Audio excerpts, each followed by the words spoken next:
HCA ప్రస్తుత బాడీని రద్దు చేయాలని బీసీసీఐకి లేఖ రాసింది తెలంగాణ ప్రభుత్వం. విజిలెన్స్ నివేదికను కూడా జతపరిచింది. మరోవైపు హెచ్సీఏ అక్రమాల కేసులో సిఐడి కస్టడీ విచారణ కొనసాగుతోంది. ఫోర్జరీ కేసు, ఐపీఎల్ టికెట్ల వివాదం, హెచ్సీఏ నిధుల గోల్మాల్పై జగన్మోహన్ రావును ప్రశ్నిస్తోంది సిఐడి. అధ్యక్షుడు Jaganmohan Rao, treasurer Srinivasarao, CEO Sunil Kante, Srichakra cricket club general secretary Rajendra Yadav, ఆయన భార్య కవితను కస్టడీకి తీసుకుంది సిఐడి. న్యాయవాది సమక్షంలో విచారణ చేస్తోంది. 6 రోజుల పాటు నిందితులను కస్టడీకి అనుమతినిచ్చింది న్యాయస్థానం. బీసీసీఐ నుంచి వచ్చిన నిధుల గోల్మాల్పై నిందితులను ప్రశ్నిస్తున్నారు అధికారులు. శ్రీచక్ర క్లబ్ ఏర్పాటు, ఫోర్జరీ చేసిన ఎన్నికైన విధానంపై విచారణ చేస్తోంది. హెచ్సీఏ ప్రెసిడెంట్ నుంచి జగన్మోహన్ రావును సస్పెండ్ చేసేందుకు ప్రభుత్వం కసరత్తు చేస్తోంది. ఇప్పటికే బీసీసీఐకి లేఖ రాసింది సర్కార్.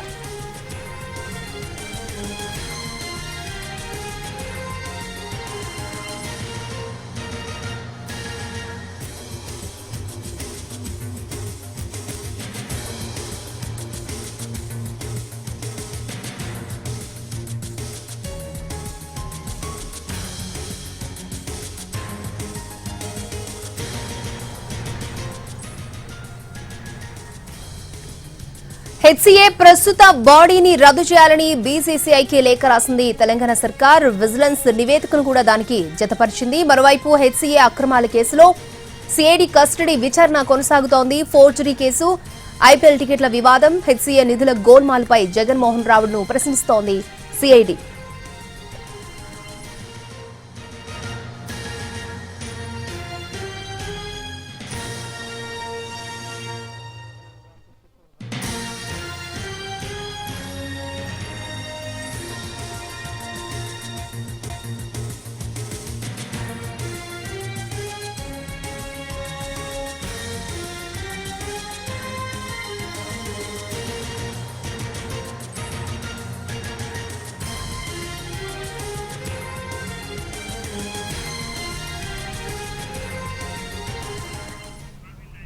హెచ్సీఏ ప్రస్తుత బాడీని రద్దు చేయాలని బీసీసీఐకి లేఖ రాసింది తెలంగాణ సర్కార్. విజిలెన్స్ నివేదికను కూడా దానికి జతపరిచింది. రైట్, ఇదే అంశానికి సంబంధించి మరిన్ని అప్డేట్స్ లైవ్ లో అందించడానికి మా ప్రతినిధి రవి సిఐడి ఆఫీస్ నుంచి సిద్ధంగా ఉన్నారు. రవి,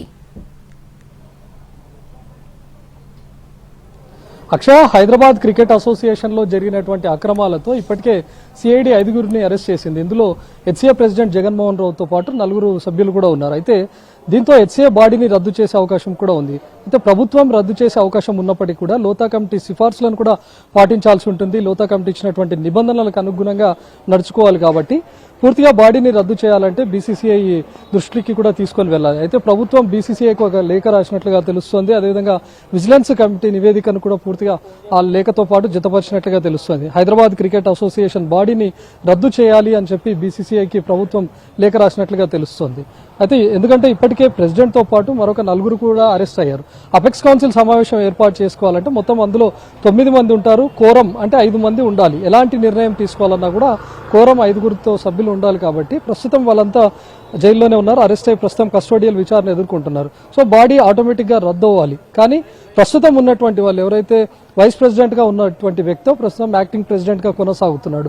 బాడీ ఇంకా కొనసాగుతుంది. కానీ బాడీని పూర్తిగా రద్దు చేయాలి, హెచ్సీఏలో జరిగినటువంటి అక్రమాలన్నింటినీ కూడా వెలికి తీయాలి అని చెప్పి ప్రభుత్వం భావిస్తోంది. కాబట్టి గతంలో టికెట్ల అంశంలో వచ్చినటువంటి ఫిర్యాదుతో ఎప్పుడైతే ప్రభుత్వం విజిలెన్స్ కు విచారణకు ఆదేశించిందో విజిలెన్స్ ఇచ్చినటువంటి రిపోర్ట్తోనే సిఐడి కూడా దర్యాప్తు చేసింది. సిఐడి విచారణలో అక్రమాలన్నీ బయటకు రావడంతో హెచ్సీఏ ప్రెసిడెంట్ జగన్మోహన్ రావుతో పాటు అందులో ఉన్నటువంటి మరొక 4గురిని కూడా అరెస్ట్ చేసింది. సో ఇప్పుడు హెచ్సీఏ బాడీని పూర్తిగా రద్దు చేయాల్సినటువంటి అవసరం కూడా ఉంది.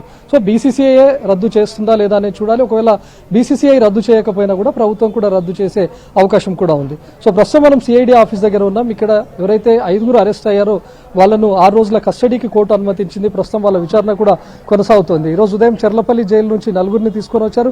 చెంచల్గూడ జైల్లో ఉన్నటువంటి ఆల్రెడీ ఇదే కేసులో అరెస్ట్ అయినటువంటి కవితను కూడా తీసుకొచ్చారు.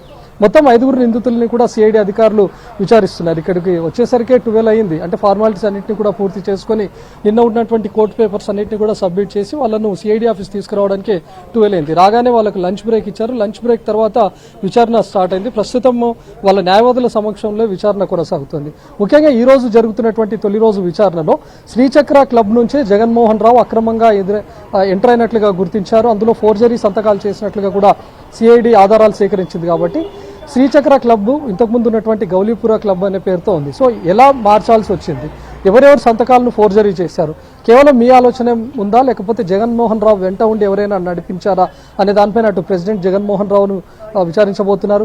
ఇదే అంశంలో టికెట్ల కొనుగోలు విషయంలో కూడా బెదిరింపులకు పాల్పడ్డారు. ఎస్ఆర్హెచ్ పైన కూడా 10% టికెట్లను అదనంగా ఇవ్వాలని చెప్పి కూడా వాళ్ళని బెదిరించారనే ఆరోపణ కూడా ఉంది. కాబట్టి దానిపైన కూడా ఇప్పటికే సిఐడి ఆధారాలు సేకరించింది. ఆ విషయంలో కూడా ప్రస్తుతం అరెస్ట్ అయినటువంటి నిందితులను ప్రశ్నించబోతోంది సిఐడి.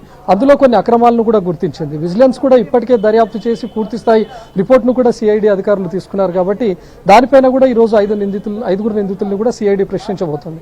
మరోవైపు ఈరోజు కొన్ని కీలక అంశాలు కూడా చోటు చేసుకునే హెచ్సిఏ కేసులోనే తెలంగాణ క్రికెట్ అసోసియేషన్ ఇచ్చినటువంటి ఫిర్యాదు మేరకే సిఐడి దర్యాప్తు చేసింది.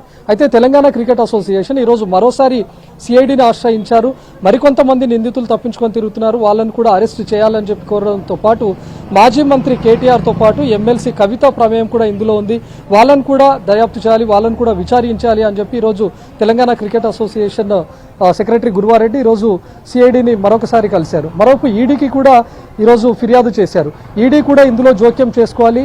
హైదరాబాద్ క్రికెట్ అసోసియేషన్లో కోట్ల రూపాయల అవినీతి జరిగింది, ఈ కోట్ల రూపాయల నిధుల్లో మనీ లాండరింగ్ కూడా జరిగింది అని చెప్పి ఈడీకి ఫిర్యాదు చేశారు. ఈడీ కూడా జోక్యం చేసుకొని కొంతమంది నిందితుల పైన కూడా దర్యాప్తు చేయాలని చెప్పి కూడా ఈరోజు టీసీఐ ఈడీని కలిసింది. ఇప్పటికే ఈడీ కూడా సిఐడిని కోరింది. హెచ్సిఏలో మీరు ఫైల్ చేసినటువంటి కేసు ఫైల్స్ అన్నీ మాకు సమర్పించాలి అని చెప్పి కూడా ఈడీ సిఐడి అధికారులకు లేఖ రాసింది. కాబట్టి ఇన్కేస్ ఇప్పటికే ఈడీ కూడా కేసులు నమోదు చేస్తుందా అనేది చూడాలి. నిజంగానే మనీ లాండరింగ్ కనుక జరిగి ఉంటే ఈడీ కూడా ఎంటర్ అయ్యే అవకాశం కనిపిస్తుంది. సో ఒక హెచ్సిఏ హైదరాబాద్ క్రికెట్ అసోసియేషన్లో ముందుగా విజిలెన్స్ విచారణతో మొదలయ్యి ఆ తర్వాత సిఐడి ఎంటరంతో లోపల ఉన్నటువంటి అక్రమాల పుట్టంతా బయటకు పడుతోంది. ఇప్పటికే ప్రభుత్వం కూడా చాలా సీరియస్గా ఉంది.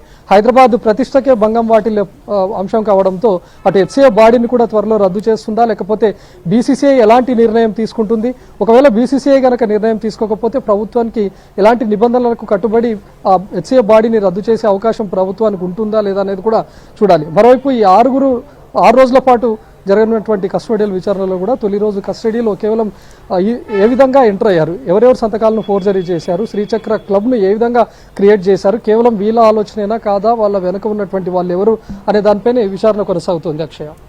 ఓకే రవి.